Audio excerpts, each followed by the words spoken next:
Isang magandang hapon sa inyo mga idol. Ito po yung lulutuin nating ulam na panghapunan guys. Nakita niyo po yung ating mga gulay. Samang gulay po yan. Ano tayo rito? Saluyot, alokbate, sigarilyas, okra, talong, ampalaya, saka po yung kalabasa guys. And then yung ating pansahog guys, sibuyas at kamatis, iniwan na natin. And then, ito po yung pansahog natin guys, boneless bangus, pipirituhin natin. So, samahan nyo po si Kuya Lars hanggang sa maluto ito, mga idol.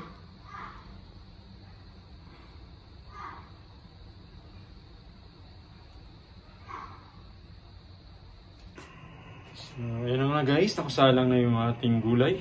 Pakukuluan na lang po natin yan at natapos na rin natin itong pritong bangus guys.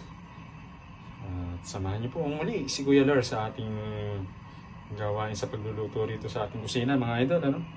Ayan, pakukuluan lang po natin yan at saka natin ilalagay itong pritong bangus guys.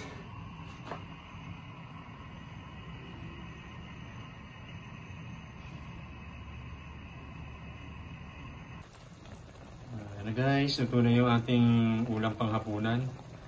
Ready to eat na naman po. Makapalakas na naman ng kain si Kuya Lars nito. Naway inyong pusuan ang luto ni Kuya Lars at inyong maibigan mga idol. Continuous follow lang po kay Kuya Lars. At ingat-ingat po tayo mga idol.